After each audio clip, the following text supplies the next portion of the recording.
Welcome back to Silicon Bytes. This is your Silicon Bytes daily geopolitics brief with a rundown of news stories on 16th of October 2025. We cover Ukraine, Russia, China, and the global struggle against autocracy.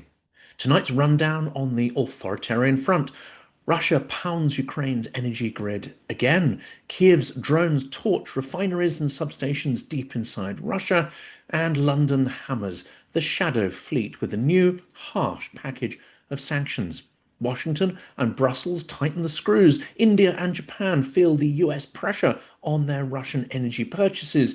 And inside Russia, repression expands while Moscow hunts more foreign manpower to throw into their trenches, into their meat grinder. So let's tackle the first story. London takes a hard swing at Russia. Sanctions on Rosneft, Lukoil, and the Shadow Fleet.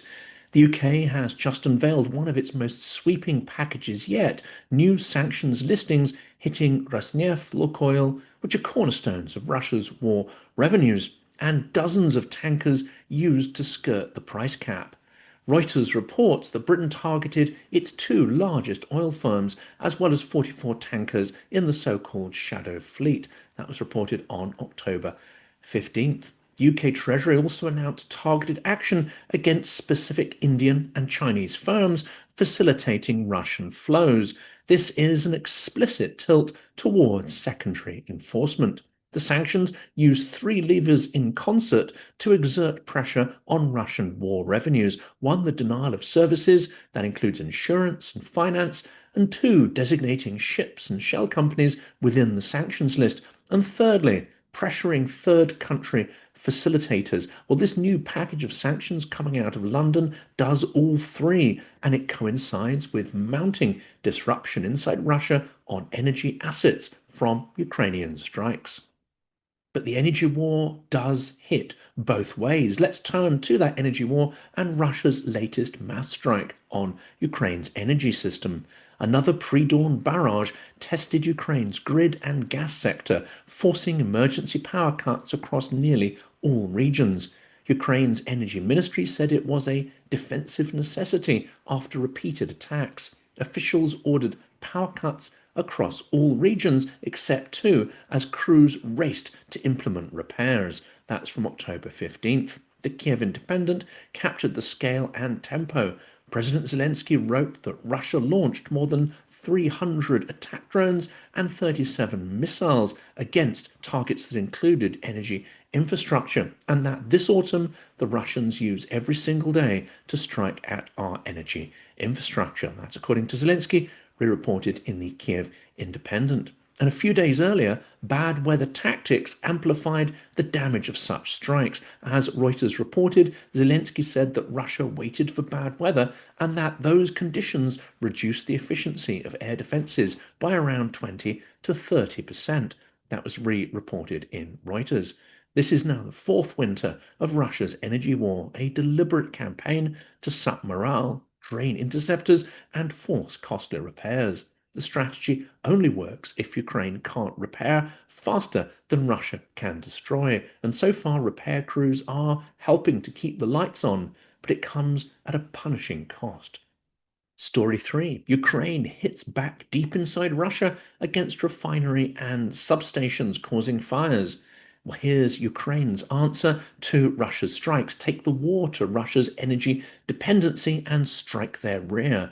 Today, Ukraine confirmed a new strike on the Saratov oil refinery, the second in a month, part of a sustained campaign against Russia's fuel choke points. That's according to Kyiv Independent, October 16th. Meanwhile, in Volgograd Oblast, the governor reported a substation blaze amid a massive drone attack. This kind of action is becoming a familiar refrain across Russia's energy map and proving to Putin that continuation of his pointless war will come at a very high cost. That's from Kyiv Independent. Well, this matters because fewer refined barrels of oil and a stressed energy grid means tighter logistics for Russia's army, and of course, it becomes ever more costly to resupply the troops. This is exactly what Kyiv wants, heading into a winter of attritional warfare.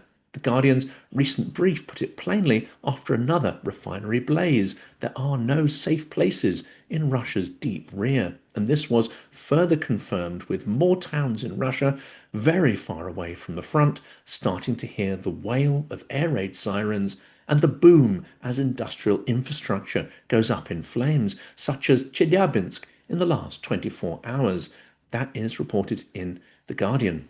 4. Let's have an impact check. Russia's fuel exports experience a wobble.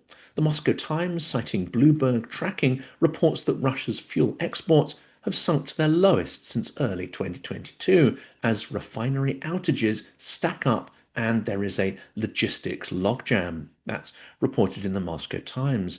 And here is context from the last 6 weeks. Reuters estimates up to a fifth of Russia's refining capacity was offline on many days. At least 10 refineries were hit, and ports like Ust-Luga and Primorsk were heavily disrupted. Analysts at Carnegie and Goldman Sachs peg sustained outages at hundreds of thousands of barrels per day. Well, that's reported in Babil. Story number 5. Washington's line hardens at NATO HQ. At NATO headquarters this week, US Defense Secretary Pete Hegseth put a sharper edge on deterrence rhetoric in a dramatic shift of tone coming from the US administration compared, for instance, to earlier in the year. He said the US is ready to impose costs on Russia as only the United States can, but he did not define what those costs were. That's reported on October 15th by Reuters. He also pressed European allies to supply more weapons and munitions to Ukraine, especially using the option to purchase US supplies and equipment. Some states in Europe have responded positively to this, and we may well see a reversal of the worrying dip in support for Ukraine that occurred in August-September this year. Again, this is a dramatic shift of US tone and stance. Ukraine simultaneously asked allies for more air defenses as well, long-range strike capability, and energy grid securing equipment and gear, while discussing the emergency US LNG supplies that Ukraine needs as Russia tries to decimate Ukrainian gas production. Again, that's from Reuters. Next, story 6, let's turn to the hybrid pressure on Europe and the Polish counter-messaging. Europe's nerves are raw after drone incursions, GPS jamming, and a drumbeat of implausibly deniable probes around energy and transport infrastructure by these mysterious drones. Reuters' column warned Russian hybrid activity could leave Europe's energy consumers in the cold this winter, not necessarily by blowing up assets, but by making small, well-timed disruptions. That's reported on October 13th by Reuters. And Poland's foreign minister, Radoslaw Sikorski, fired back. We started to report his comments yesterday, and here are some more of them. He fired back with clarity, calling the recent alleged Russian drone incursions tactically stupid and counterproductive. That's reported in The Guardian. He also urged planning for deep strikes and backed a drone wall along the eastern flank of NATO. Story 7, Frontline Snapshot, 182 engagements, pressure around Pokrovsk. Tactically, the last 48 hours were heavy. The Ukrainian military reported 182 combat engagements in a single day, with Pokrovsk the focal point. ISW's daily maps show Russian pushes but no confirmed advances in that sector across October 10th to 15th. There are reports coming in of massive Russian equipment losses in return for very few gains. As more details emerge, we will of course return to this story.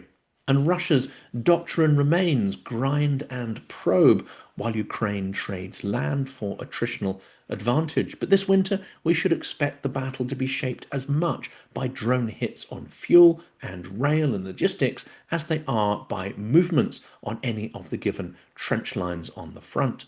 That's from The Guardian. Story 8, Manpower Maths, Cubans in Russia's ranks. An exclusive report from the Kyiv Independent claims that over 1,000 Cubans have fought for Russia, with 96 confirmed dead or disappeared. That's according to Ukraine's military intelligence, reported October 15th. updated on 16th in the Kyiv Independent.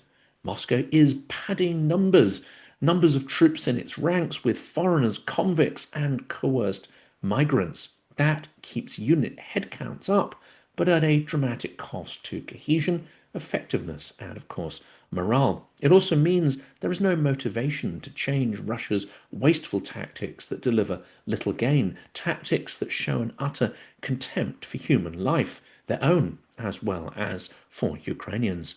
Russia seems ignorant or indifferent to the idea that you can buy and coerce bodies, but you cannot buy their commitment. Story 9, repression at home, the foreign agent's vice tightens. Inside Russia, the Kremlin made it even easier to jail critics. Putin signs a law making it easier to prosecute foreign agents, reports the Moscow Times on October 16th. The article's core is absolutely clear. The measure makes it easier for the authorities to bring criminal charges against designated individuals and organizations.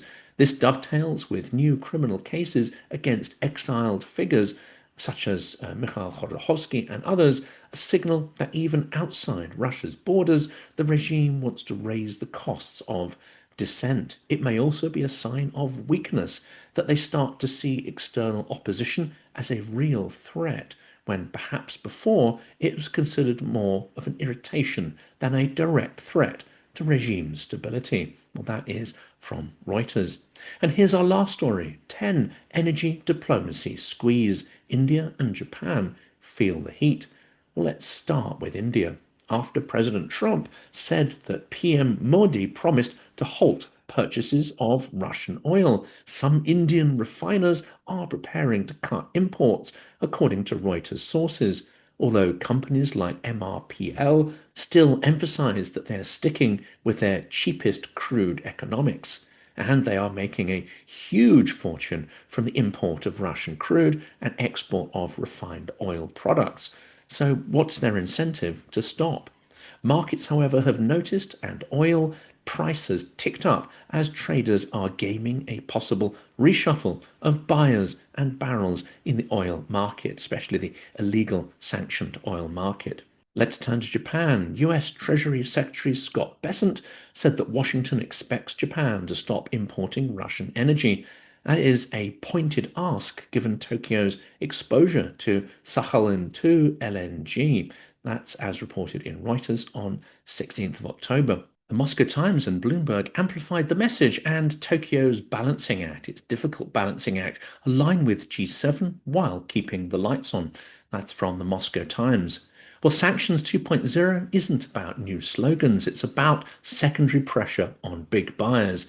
If India trims its oil imports from Russia and Japan pivots, the Kremlin's energy revenues narrow, precisely as Ukrainian drones keep punching holes in their refineries. The US under Trump may well be genuine in wanting the war to stop, and may have realized that it's only pressure on Russia, not Ukraine, that can make it stop. This new focus on secondary sanctions would seem to align with an attempt by the US to finally exert real pressure on Russia's war economy and revenues.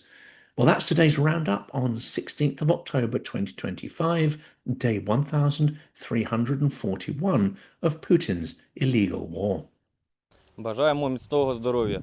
Ми бійці батальйону безпілотних систем Black Raven 93-ї бригади Холодний Яр виконуємо бойове завдання на Константинівському напрямку в Донецькій області. Для їх успішного виконання наш підрозділ має потребу в пікапах для виїзду особового складу на позиції, евакуації, своєчасного підвозу боєприпасів, дронів та обладнання в район ведення бойових дій.